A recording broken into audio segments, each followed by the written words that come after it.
Hello friends, अगर से आपने मेरा चैनल अभी तक सब्सक्राइब नहीं किया है तो सब्सक्राइब कीजिए, शेयर कीजिए और लाइक कीजिए।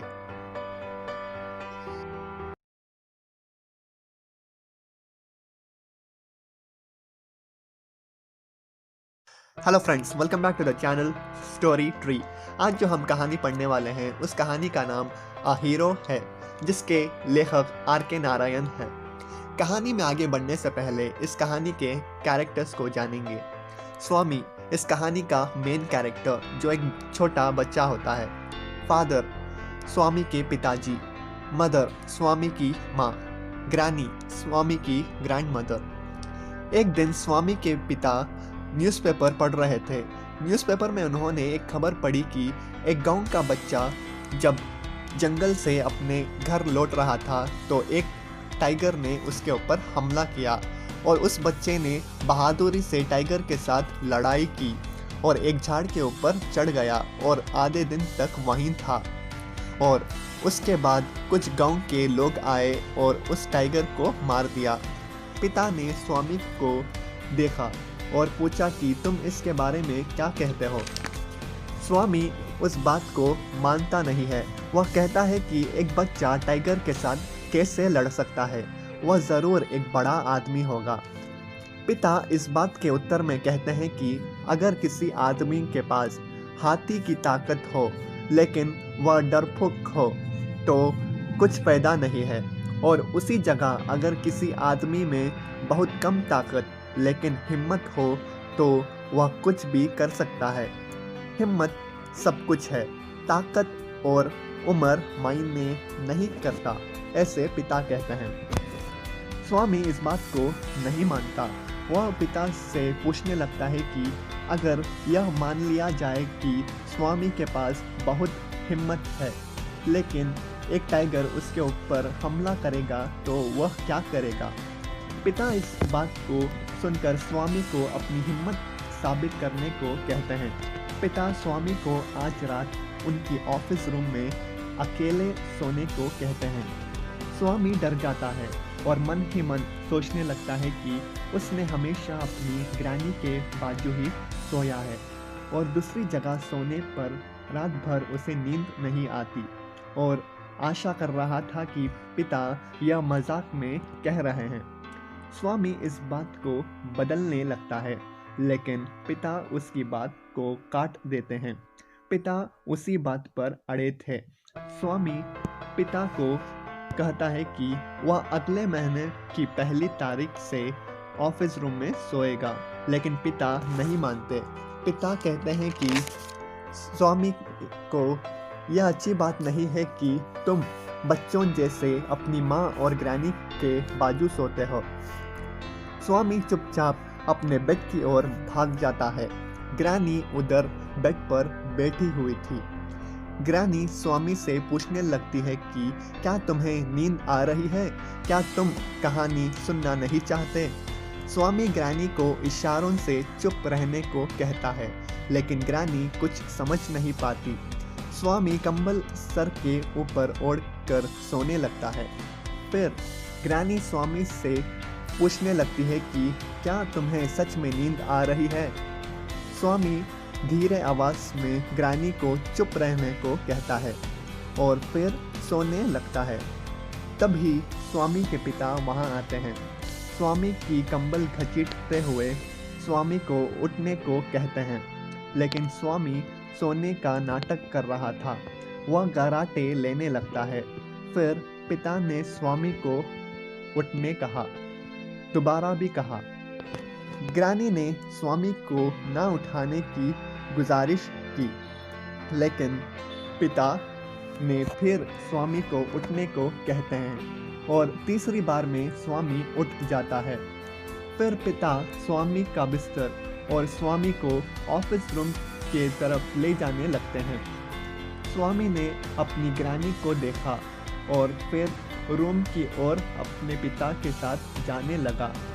माँ ने यह देखते हुए स्वामी के पिता को स्वामी को हॉल में सुलाने को कहती हैं लेकिन पिता नहीं मानते।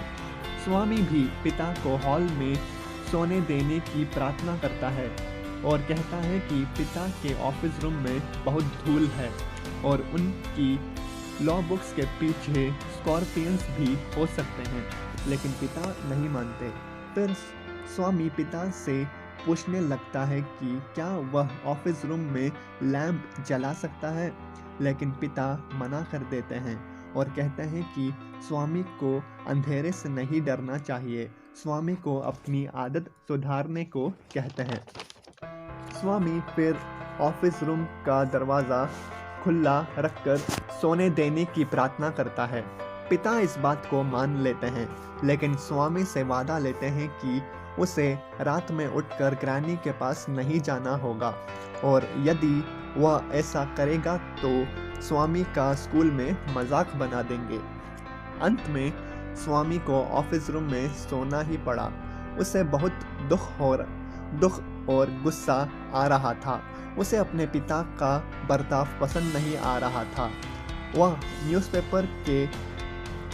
न्यूज़पेपर से नफरत कर रहा था, क्यों उसमें वह टाइगर की स्टोरी छापी गई थी, और यह ख्वाहिश कर रहा था कि काश उस टाइगर ने उस बच्चे को खा लिया होता। जैसे जैसे रात आगे बढ़ रही थी, सन्नाटा छाने लगा। स्वामी और डरने लगा। उसका दिल जोरों से धड़क रहा था। उसे सारी भूतों की कहानियाँ याद आने लगी जो उसने अपनी ज़िंदगी में सुनी थी। उसे अपने दोस्त मनी की भी याद आने लगी, जिसने डानियन ट्री के पास भूत देखा था। स्वामी को मुनि स्वामी के पिता की याद आती है, जिन्होंने मुंह से खून निकाला था क्योंकि एक भूत ने उन्हें थप्पड़ मारा था जब वह एक रात नदी किनारे के पास से घर लौट रहे थे। बाहर से स्ट्रीट लाइट अंदर आ रहा था, जिसके कारण दीवार पर परछाइयाँ बन रही थी। उसे बहुत सारी आवाज़ें आने लगती है, जैसे कि घड़ियाल की टिक टिक, झाड़ की पत्तियों की आवाज़, खर्राटों की आवाज़, कीड़ों की आवाज़। वह हर पल यही सोच रहा था कि कब भूत आएगा और उसे ले जाएगा। फिर उसे अपने एक दोस्त की याद आती है जो 4th क्लास में पढ़ता था, जो अचानक गायब हो गया था और सब यह कहते थे कि भूत ने उसे उठा लिया था और नेपाल या सियाम को ले गया।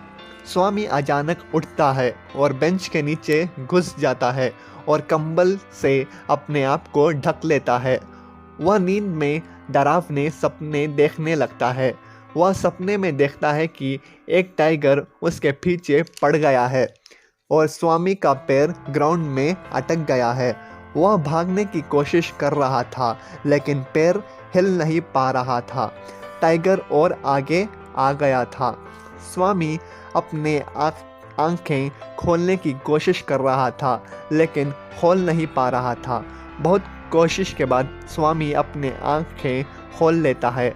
नींद से उठकर वह अपनी ग्रैनी को ढूंढने लगा, क्योंकि हमेशा उसने ग्रैनी के बाजू ही सोया करता था। वह डर के कारण पसीना पसीना हो गया था। फिर स्वामी देखता है कि कुछ नीचे आ रहा था। वह डर गया। वह समझने लगता है कि उसका अंत आ गया है, भूत उसे मार देगा और फाड़ देगा। तो उसने सोचा कि वह क्यों इंतज़ार करेगा। वह बेंच के बाहर निकला और हिम्मत के साथ अपने दांतों को हथियार बनाते हुए उस चीज़ को ज़ोर से कतर देता है।